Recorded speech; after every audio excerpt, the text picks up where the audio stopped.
So my very first visit to the Frick, I can remember, it was a winter's afternoon. And I remember being completely baffled by the Frick.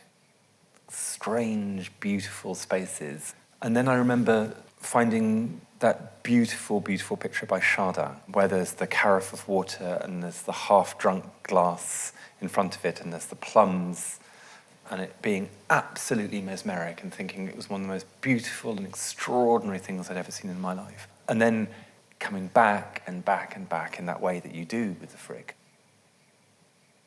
Here I am making pots out of porcelain. Porcelain threads its way through the Frick. It is an extraordinary and somewhat unrecognised element.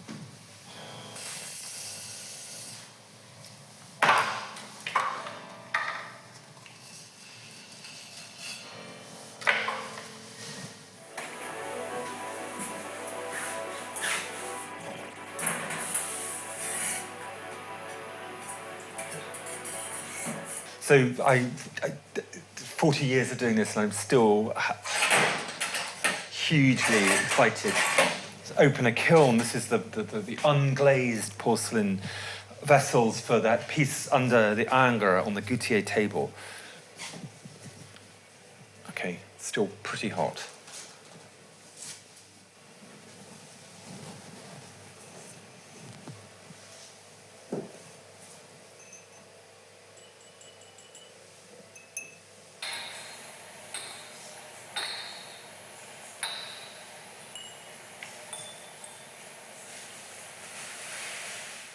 This is where I pick up different materials and put them together. So this is where I've been working on these ideas for the Frick. And really the heart of it is, in this case, in this particular project, is of course steel, bringing steel in different forms into conjunction, to powerful conversation with porcelain.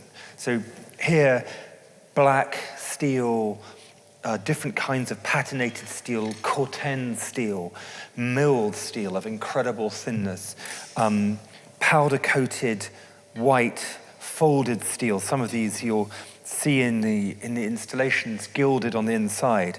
And then alongside these wonderful sounds of these different things, alongside these different materials, of course, gold on steel, which have been staggeringly beautifully gilded, gold beautifully on porcelain. This is almost translucently thin pieces of porcelain. And then, of course, vessels glazed in all this spectrum of whites, celadon blues, celadon greens, unglazed porcelain fired to very, very high temperatures, which brings this beautiful, almost stony quality to them. I adore this. And so you kind of I endlessly rearrange things, looking for the perfect vessels to put together, you know, and as you do so, you hear them. There's a lot of interest for me in the sounds of these different materials. Porcelain does sound incredibly beautiful, as does steel. So it's about balance. It's about leaning one piece of steel against another and letting it be. Perfect equilibrium.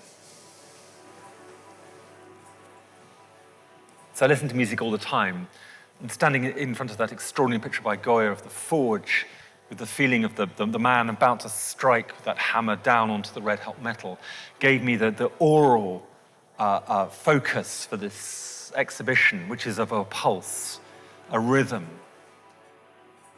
It's an extraordinary moment when you have finished the work and you place the vitrine on top, and there's this moment of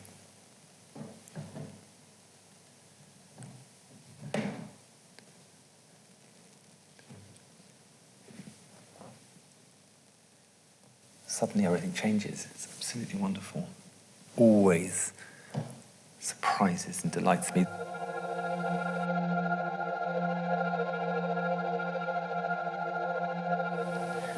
that isn't quite right yet. So part of my practice is working with complex historic collections, and I've done that across Europe now for 20 years. This is my first moment of bringing my work into conversation with collections in America. And of course, these are European collections in America. So the identity of this exhibition, for me, is hugely interesting and challenging. This mediation of different kinds of art being put together by, of course, this oligarchical American collector, industrialist. So what I'm doing, and this is why it's so interesting and challenging for me, is to think about who Frick is becoming as he puts together a Fragonard room on Fifth Avenue. What he's trying to do when he's creating this reverie of an English country house with Gainsboroughs on the walls. Who is he wanting to be? What kind of ventriloquism is at work in the Frick?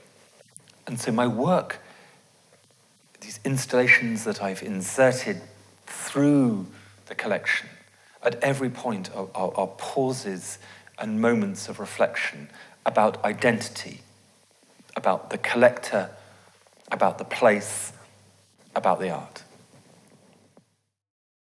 This is obviously an amazing day.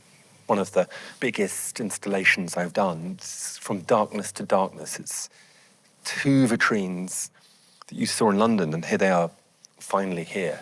They're my double portraits. You know, this is obviously the space for these great epic double portraits. And I've been thinking and dreaming about this. The light, this top light down onto the steel, talks incredibly to the light on all the Renaissance bronzes in the room. You know, if you stand here, you've got my installation, and of course you've got the forge all the way down there, you know, with this incredible image, the power of that metal being forged over there, and the steel blocks here.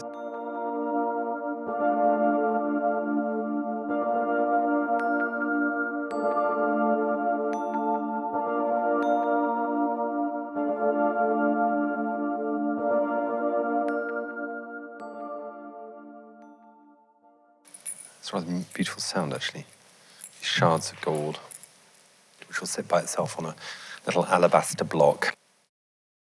And my installation has finally settled here in the Fragonard room, on this incredible Riesner cabinet with this head of Apollo, the bay leaves, the gilding, the way the installation actually disappears into the room, which is what it should do. It should be here and yet completely fugitive. I think my hope with this body of work is that people will understand that this is a long lifetime love affair with a collection, that it's an attempt to be in real conversation with art, with spaces, with how light changes within a building, with how you move through spaces.